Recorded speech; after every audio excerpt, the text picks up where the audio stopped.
안녕하세요. 오늘도 사연살롱을 찾아주셔서 감사합니다.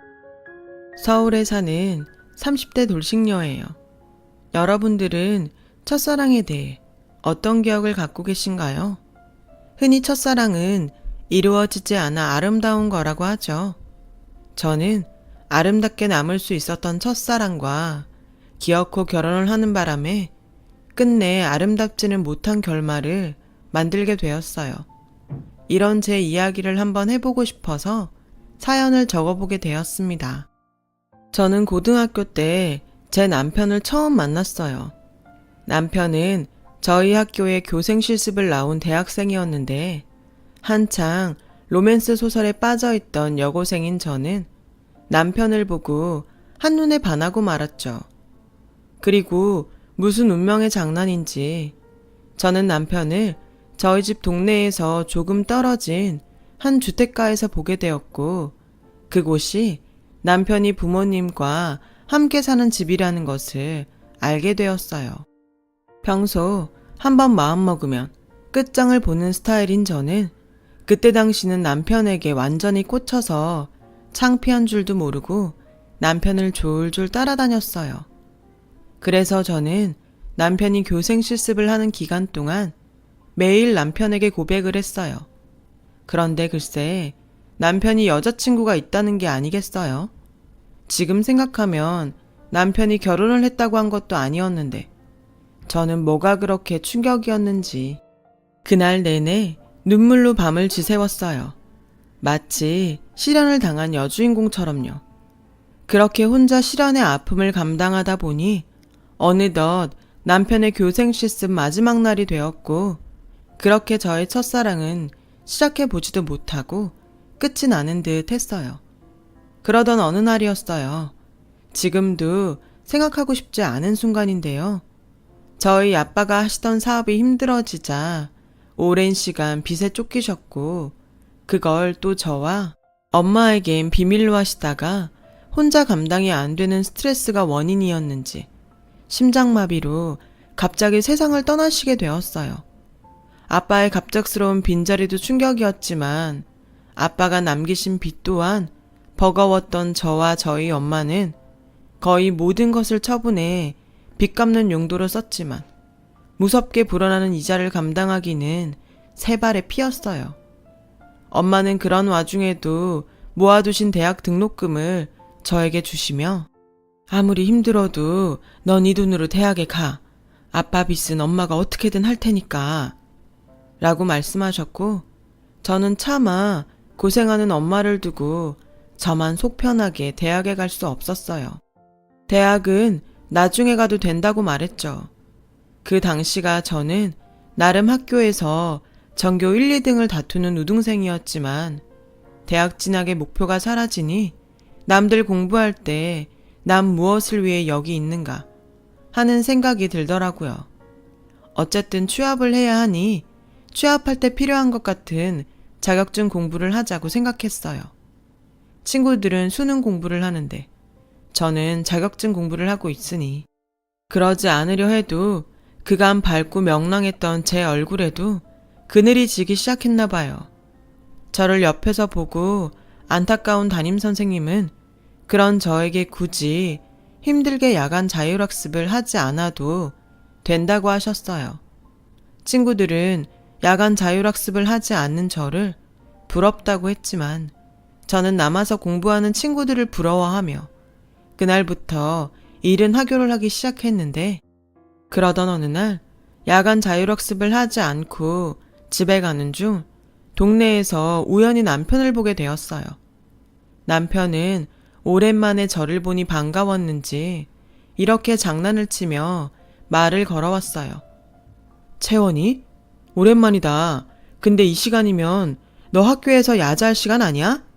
요놈 땡땡이 쳤구나. 저는 장난으로 반가움을 대신하는 남편에게 어린 마음에 남편 앞에서 참았던 울음을 터뜨렸고 지금 생각해도 황당하게 남편에게 이렇게 말했어요. 땡땡이 친 거 아니에요. 저도 야자하고 싶어요. 저도 대학 가고 싶단 말이에요.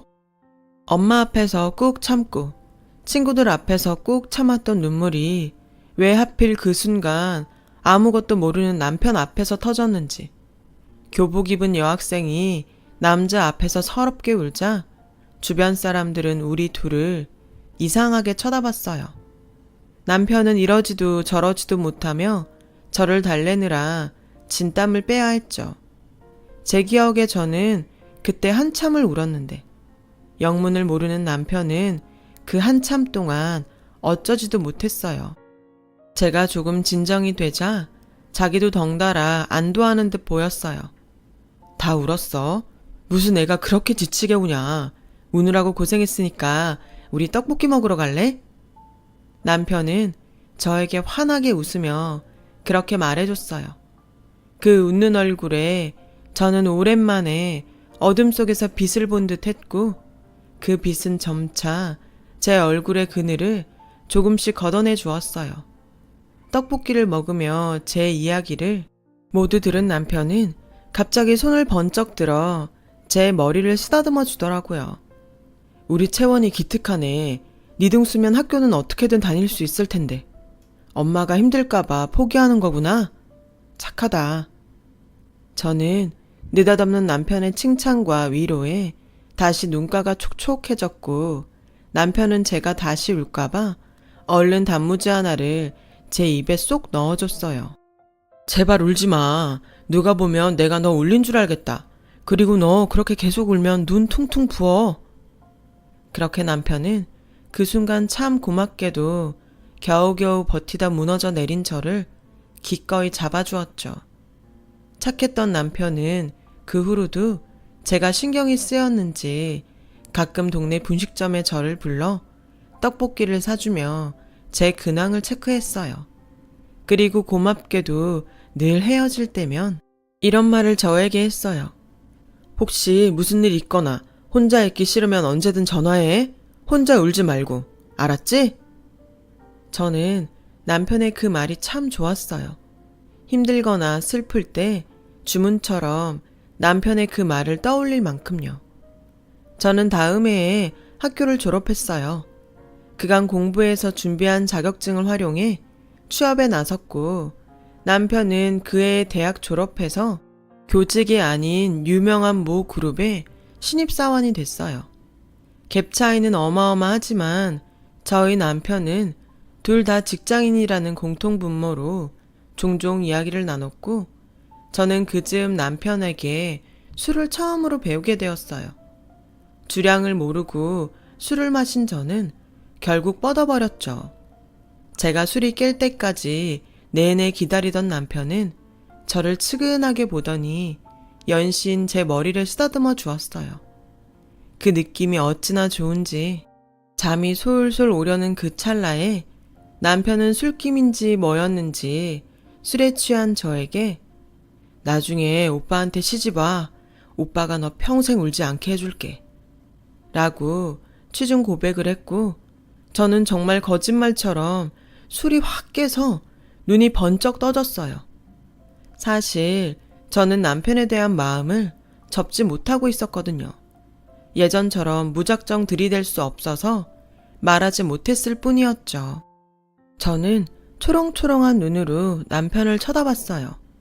그러자 남편은 크게 당황하며 저에게 취한 척한 거 아니냐고 소란을 떨었고, 그렇게 저희는 사제지간에서 연인 사이가 되었어요. 하지만 첫사랑과 사귄다는 기쁨도 잠시, 남편의 집에선 저희가 만난다는 것을 아시고 반대를 하셨고, 이유는 제가 고졸이기 때문이었어요. 남편은 신경 쓸 거 없다고 했지만 어떻게 신경이 안 쓰이겠어요. 저는 그때부터 결심했어요. 꼭 대학은 졸업하겠다고요. 그것도 이왕이면 아주 좋은 대학을요. 저희는 그렇게 남편의 부모님의 반대를 무릅쓰고 2년의 연애 끝에 결혼하게 되었어요. 고졸인 제가 결혼을 허락받게 된 이유는 부끄럽지만 저희 사이에 아이가 생겼기 때문이었어요.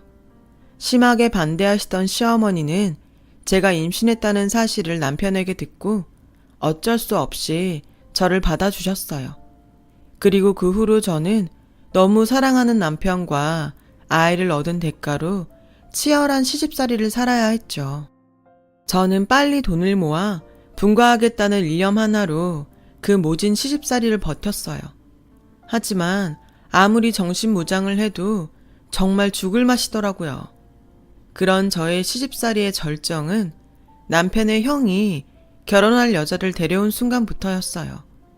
원래부터 조건을 많이 따지는 시어머니는 아주버님이 데리고 온 대학 교수라는 여자를 보자 좋아서 어쩔 줄 몰라 하셨고 저에게 들으라는 듯 이렇게 말씀하시더라고요. 어머, 내가 전생에 나라를 구했나? 우리 집에 이렇게 대학 교수님이 며느리로 들어오다니?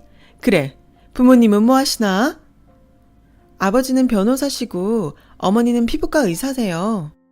어머. 그날 저희 시어머니는 연신 붕어처럼 어머를 연발하셨어요. 그리고 마치 저를 가정부 부리듯 예비 형님 앞에서 얘, 너 얼른 저녁 차려라. 냉장고에 한우 등심 사놓은 거 있지? 그거 얼른 구워서 우리 교수님 며느리 앞에 갖다 줘라. 라며 말했고 시어머니의 그 온도차에 저도 사람인지라 서러워 눈물이 나려고 했어요. 그리고 상견례를 시작으로 시아주버님의 결혼은 일사천리로 진행되었고 2달 만에 결혼식을 올리게 되었죠. 저희 시어머니는 결혼식 때 교수님 며느리를 보여준 뒤 연신 지인들에게 축하 인사와 자랑을 하시느라 하루 종일 전화기를 붙들고 사시는데 어느 날 시어머니의 말이 부엌에 있는 제 귀에 꽂히는 일이 있었어요. 그래, 내가 우리 선우 결혼시킬 때 얼마나 속이 뒤집혔니? 내가 이번 명호 결혼식 때 그때 그것까지 다 보상받은 기분이야. 아휴, 첫째 며느리가 교수인데 둘째 며느리가 고졸이라니? 내가 자랑을 막 하더라도 쟤 때문에 김이 샌다니까. 내 아들이 어디 모자라면 그것도 그거대로 포기하는데 키껏 잘 키워서 대기업 보내놨더니 엉뚱한 데 좋은 일만 했잖아. 처가라도 좀 있는 집이면 좋은데. 에휴, 그 얘기는 그만하자. 괜히 좋았던 기분만 상한다. 저는 시어머니의 말을 고스란히 다 듣고 서럽고 속상한 마음에 참는 것도 바보 같아 고무장갑을 탕탕 치며 누가 봐도 신경질이 난 사람처럼 주방을 나왔어요. 얘, 너 지금 내 앞에서 성질 부리니? 네, 어머니도 제 앞에서 제 흉 보셨잖아요. 뭐? 얘 시애미한테 말하는 것 좀 봐. 어머니, 진짜 해도 너무하세요. 그렇게 싫으시면 끝까지 결혼 반대하시지. 왜 이제와 계속 사람 인신공격하세요? 어머, 그럼 네가 임신했다고 내 아들 발목을 탁 잡는데 내가 어쩌니?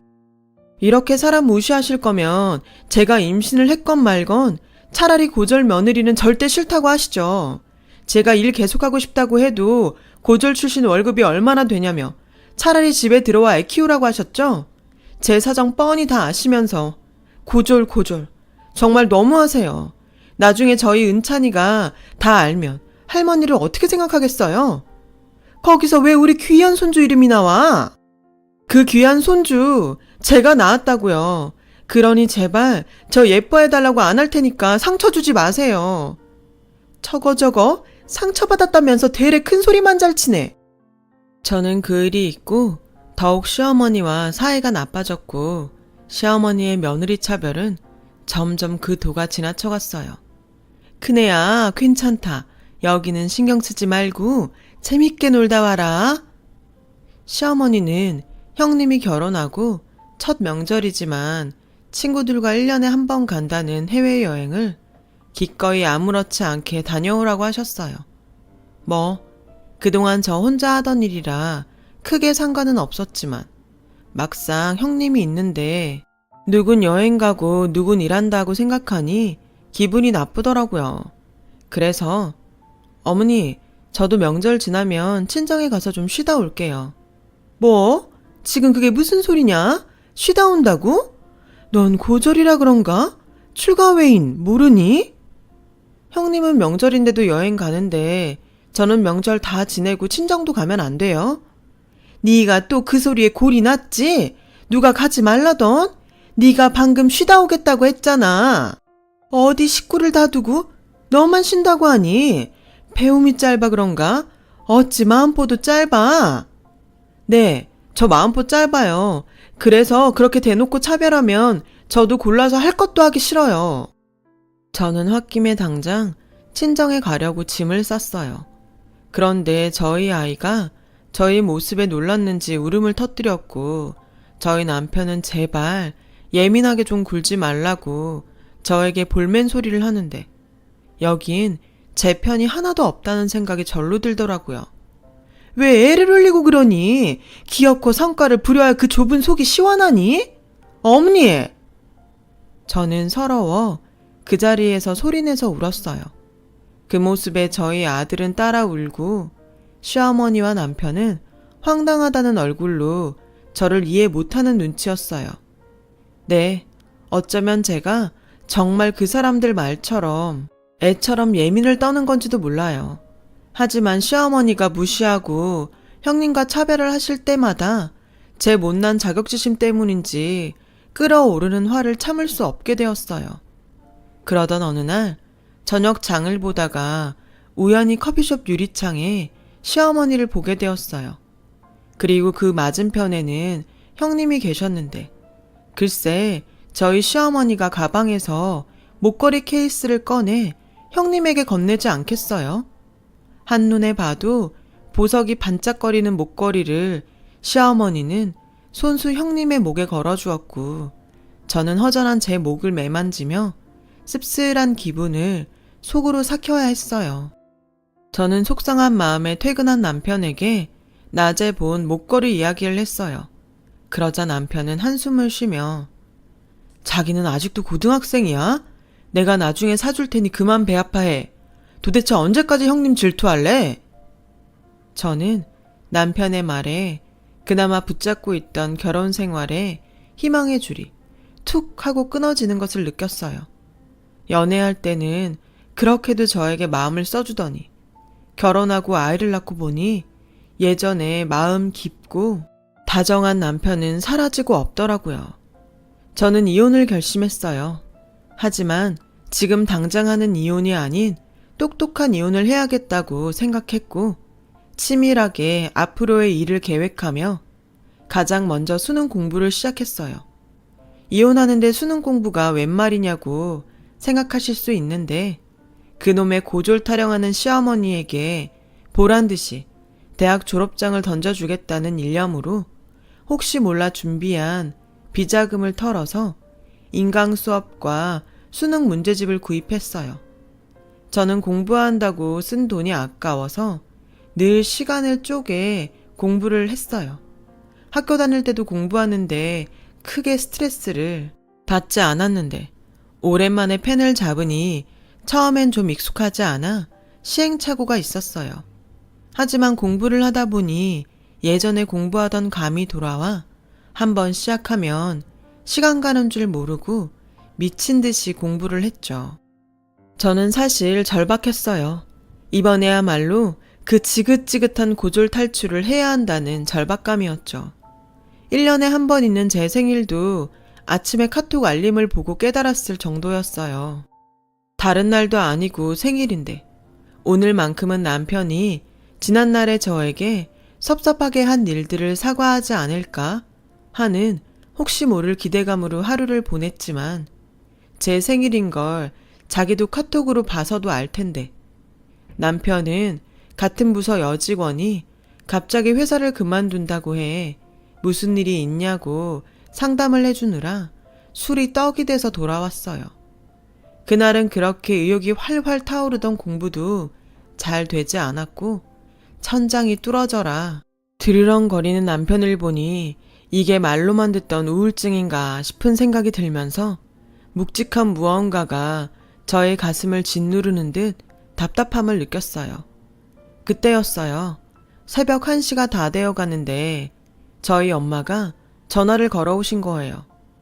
딸, 미역국은 먹었어? 생일인데 엄마가 못 챙겨줘서 미안해. 언제 엄마가 맛있는 점심 사줄 테니까 낮에 나올래? 저는 엄마의 목소리에 그만 서러움이 폭발해 눈물이 마구 쏟아졌어요. 고등학교 때 저만 대학을 포기했을 때처럼요. 하지만 그래도 자식이라고 엄마를 속상하게 하고 싶지 않았던 저는 필사적으로 엄마에게 들키지 않으려 울음소리를 참았고, 그렇게 소리 없는 오열 끝에 전화를 끊어보니 제 눈엔 하루 종일 머리에 들어오지 않았던 수능 문제집이 보였어요. 그래, 내가 여기서 나를 지킬 수 있는 건 스스로 나의 가치를 올리는 것 뿐이야. 저는 악으로 깡으로 그날도 새벽 4시까지 공부를 하고 잠이 들었어요. 그런데 제가 아침에 일어나 방을 나가니 무슨 바람이 불었나 시어머니가 미역국을 끓이고 있는 게 아니겠어요? 설마 어제 못 챙겨준 내 생일 미역국을 오늘 끓여주시는 건가? 슬쩍 어떤 기대감에 시어머니에게 다가갔고, 시어머니는 그런 저를 보고 이렇게 말씀하셨어요. 국이랑 밥은 내가 다 했다. 넌 얼른 잡채 좀 해라. 갈비도 내가 미리 올려놨으니 불 잘 보고. 네? 오늘 큰애 생일인데 너 몰랐니? 동서지간에 너무하다. 내가 아침에 우리 집에서 밥 먹고 출근하라고 했으니까 얼른 움직여. 저와 형님이 하루 차이로 생일이라는 걸 전 몰랐어요. 그런데 이렇게 또 시어머니에게 생일로 차별을 받으니 저는 속에서 열불이 올라오더라고요. 손이 제일 많이 가는 잡채를 만들고 상을 차리니 기다렸다는 듯 형님 내외는 집에 도착했고, 저희 식구 모두 식탁에 앉았어요. 그런데 제 자리가 없더라고요. 그래서 잠시 멍하니 있는데 시어머니는 기어코 참고 있는 저에게 폭탄을 던지셨어요. 예, 출근할 사람들 바쁘니까 먼저 먹으라고 하고 너는 이따 먹어라. 첫째, 너는 대학생 애들 가르쳐야 하니 많이 먹고, 그리고 이거 용돈 생일 축하한다. 감사합니다. 이렇게까지 챙겨주시지 않으셔도 되는데 이렇게 밥만 먹어서 죄송해요. 아니야, 이런 건 집에서 노는 사람이 하는 거지. 넌 하나도 죄송할 거 없다. 노는 사람. 정작 시어머니도 집에서 노시면서 집안일도 저에게 떠맡겨 놓으시고는 저를 노는 사람이라고 표현하셨어요. 저는 실컷 상 차리고도 노는 사람이 되어 먹지도 못하는데 더 이상은 참을 수 없어 참았던 서운한 마음을 출근을 준비하는 남편에게 쏟아냈어요. 자기, 어제 내 생일인 거 몰랐어? 아, 미안. 알았는데 정신이 없었다. 당신 지갑에 있는 내 카드로 갖고 싶은 거 뭐 하나 사. 제가 뭐가 갖고 싶어 그러겠어요? 그냥 예전처럼 따뜻한 말 한마디가 듣고 싶었는데 이건 권태기를 넘어 이젠 더 이상 회생 불가능한 사이가 된 듯 저는 절망할 수밖에 없었어요. 이런 수모를 더는 견딜 수 없어 파트타임 아르바이트를 구하고 더욱 짜투리 시간을 쪼개 수능 공부에 열중했어요. 아르바이트로 대학 등록금을 모으는 게 가능할까 싶지만 학자금 대출이라도 받겠다는 각오로 저는 식구들 몰래 공부에 제 온 마음을 쏟았어요. 그러던 어느 날이었어요. 그날은 파트타임 일을 마치고 잠깐 짬을 내 시립도서관에서 공부를 하고 있는데 형님이 무슨 일인지 전화를 하셨더라고요. 동서, 요즘 바쁘다며. 혹시 지금도 바빠? 괜찮아요. 말씀하세요. 그게 조금 있으면 어머니 생신이잖아. 우리 부모님이 좋은 식당에서 대접 한번 해드리고 싶다고 해서. 동선에도 다 같이 어때? 괜찮지? 아, 저희까지 안 챙기셔도 되는데. 아니야. 동서가 어머니 모시고 있어서 내가 얼마나 편한데. 우리 부모님도 동서한테 너무 고맙대. 그래서 겸사겸사 감사 표시하려는 거니까 부담 갖지 말고 와. 알았지? 형님의 호의는 감사했지만 저는 벌써부터 부담이 팍팍 들었어요.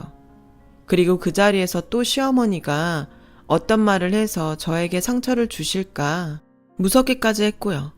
하지만 차마 싫다고 할 수 없어 알겠다고 했고, 그렇게 시어머니의 생신날이 되었어요. 어머니를 모시고 저희 부부가 도착한 곳은 꽤 넓은 레스토랑이었어요. 딱 봐도 비싸 보이는 그런 가게였죠. 저희는 직원이 안내해주는 방으로 갔고, 그곳에는 이미 먼저 온 형님 내외와 결혼식 때 한 번 본 형님의 부모님이 앉아 계셨어요. 어서오세요, 사돈.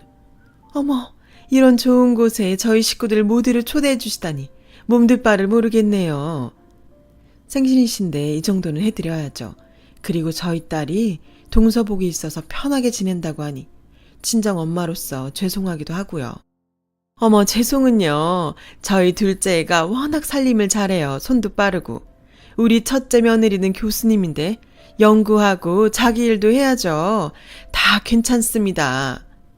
시어머니는 무조건 형님 일이라면 괜찮다는 말을 연발하시며 연신 사돈에게 잘 보이려고 노력하셨어요. 그리고 그날 집에 돌아와서도 뭐가 그리 기분이 좋으셨는지 이미 집에 가고 없는 형님과 형님 부모님의 자랑을 입에 침이 마르도록 하셨어요. 결혼은 이렇게 격이 맞는 집끼리 해야 하는 거야. 오늘 분위기 얼마나 좋았니?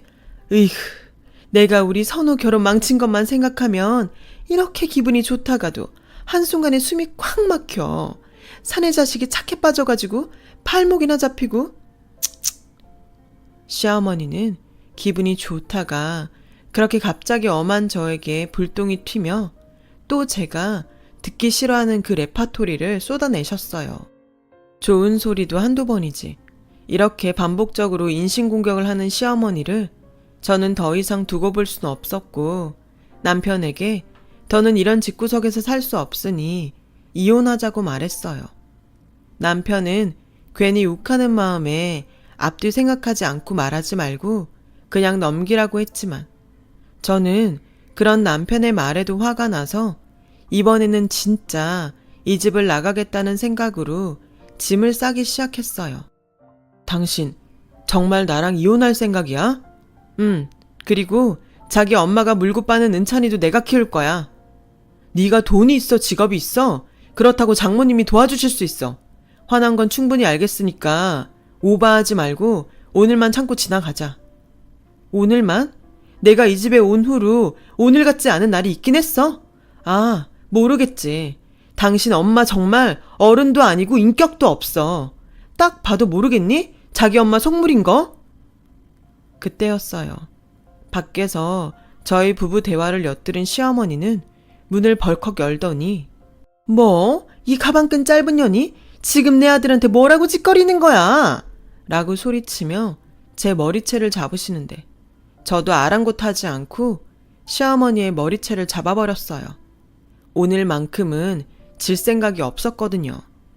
저희 부부는 그날로 별거에 들어갔어요. 사실상 이혼을 준비하는 벌거였죠.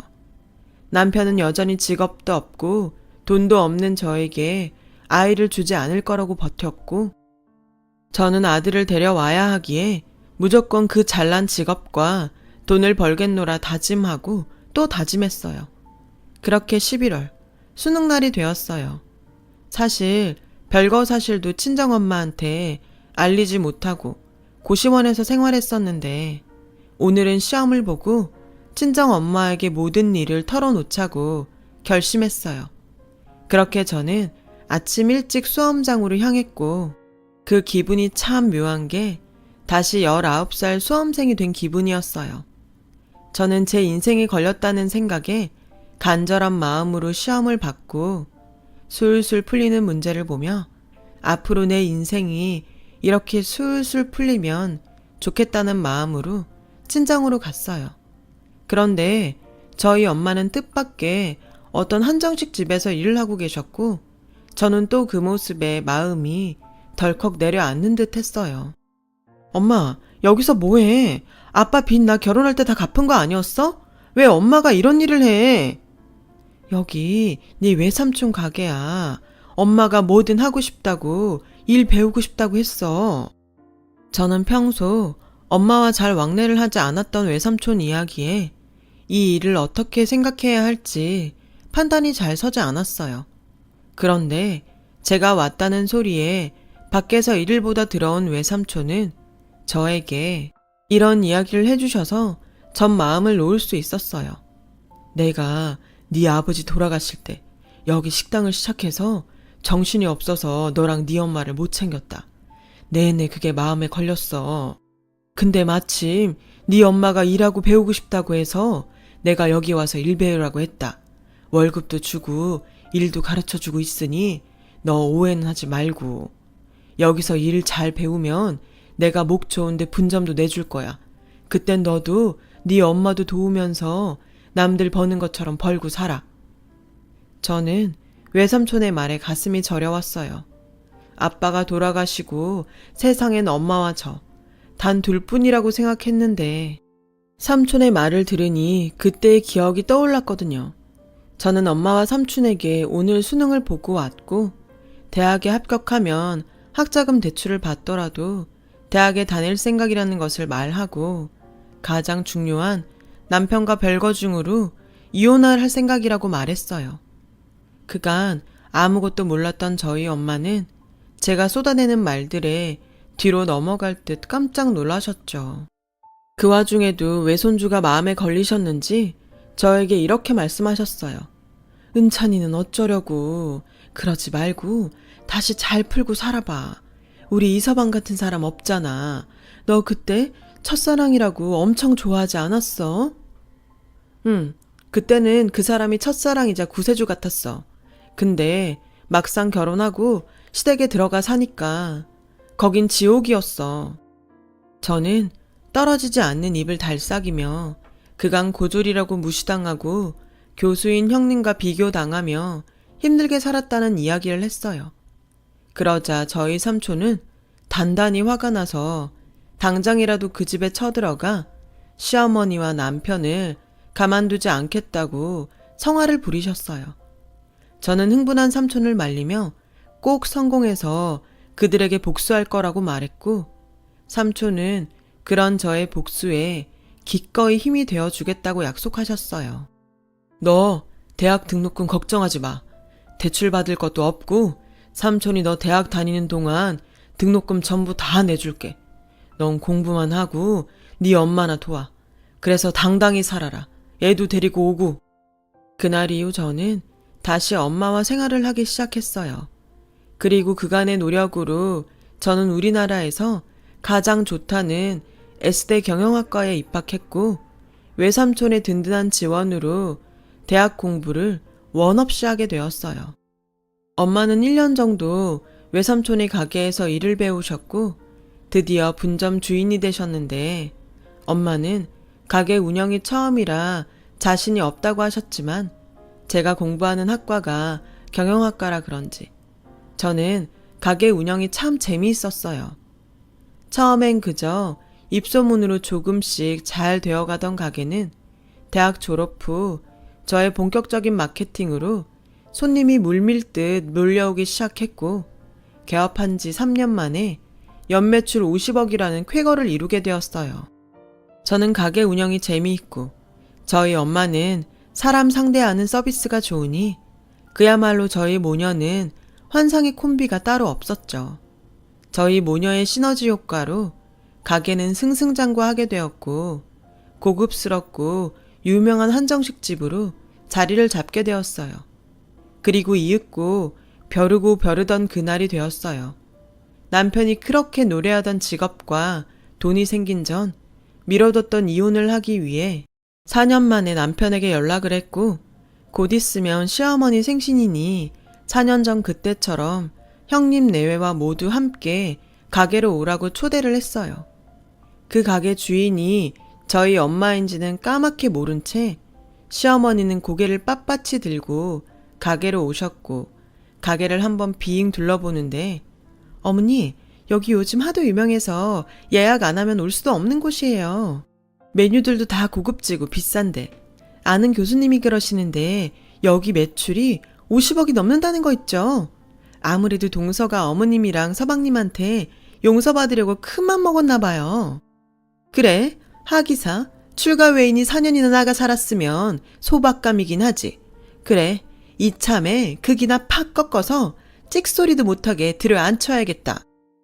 형님과 시어머니는 그렇게 가게를 두리번거리며 직원의 안내에 객실로 들어왔고 시어머니는 먼저 자리에 앉아있던 저를 향해 콧방귀를 끼며 비웃음을 날리더라고요.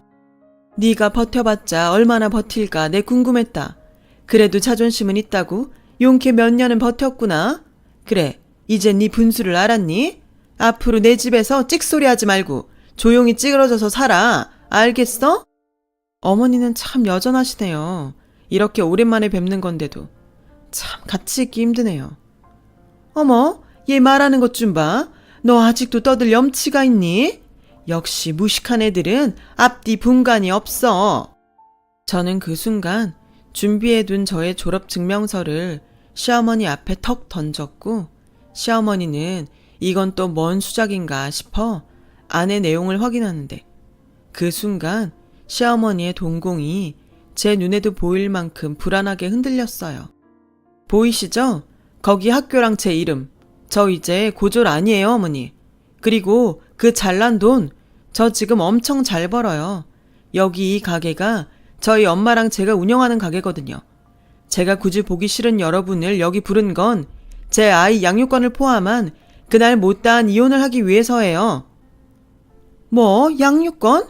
네가 무슨 권리로 내 손주를 데려가? 치새끼도 버리고 나간 주제에. 어머니가 그러실 줄 알고 저는 이미 이렇게 녹음도 다 했고요. 정 제 아들 내놓지 않으시겠다면 이 집에서 당한 수모까지 다 합쳐서 제대로 소송할 테니 그런 줄 아세요. 아마 위자료랑 양육비 아주 넉넉히 준비하셔야 될 거예요. 뭐? 아니, 얘 아가, 너 못 보던 사이에 참 많이 변했구나. 자, 내가 지금 생각해보니까 옛날엔 좀 지나친 부분도 있었다. 그래, 내가 사과하마. 이제 너도 이렇게 좋은 대학도 나왔고 네 말 따라 이렇게 좋은 가게에 돈도 잘 벌면 내가 널 다시 무시하겠니? 우리 지난 날은 다 잊고 은찬히 생각해서 다시 잘 살아보자. 네가 원하면 분가해도 돼. 막말로 너 이렇게 성공한 거에 내 공도 있지 않니? 갑자기 돌변한 시어머니를 보고 저는 참 어이가 없었어요. 자기 때문에 죽을 맛으로 버티고 이제까지 왔는데 그걸 자기 공이라고 하다니. 그 후 저는 승률 좋은 대형 로펌에 이혼 소송을 의뢰했고, 양육권은 물론이고 제가 당한 정신적 고통과 모욕까지 합쳐 1억이란 위자료를 청구했어요. 물론 시간은 좀 걸렸지만 제가 승소했고요. 지금은 한강이 보이는 좋은 곳에 자리 잡아 사랑하는 엄마와 아들과 함께 살고 있어요. 불과 몇 년 전과 완전히 달라진 제 삶을 돌아보면 가끔 소름이 돋을 정도로 꿈만 같은 기분이에요. 남편과 시어머니는 아직도 저희 아들과 또 한순간에 자기들 집보다 훨씬 부자가 된 사돈이 아쉬워 끈질기게 연락을 해오고 있어요. 어떤 날은 화를 내고 어떤 날은 사정하시는데 정말 그걸 다 듣고 있으면 인간이 어쩌면 저럴 수 있을까 진절머리가 나요. 그래서 시간을 내서 핸드폰 번호도 바꿔버렸어요. 물론 나중엔 아이가 원하면 아빠와 만나게 해줘야 하겠지만 지금은 다시 그들과 엮이기 싫거든요. 이렇게 힘들게 되찾은 지금의 행복을 다시는 뺏기고 싶지 않아요. 지금까지 파란만장했던 제 인생 이야기 들어주셔서 감사합니다. 여러분들은 부디 저처럼 불안한 롤러코스터 같은 인생이 아닌 천천히 여유있게 주변도 봐가며 돌아가는 관람차 같은 인생 되시길 진심으로 바랄게요. 행복하세요. 여러분, 사연 댓글에 응원과 현명한 조언 부탁드려요. 좋아요와 구독은 저에게 큰 힘이 됩니다. 오늘도 좋은 일 가득하세요.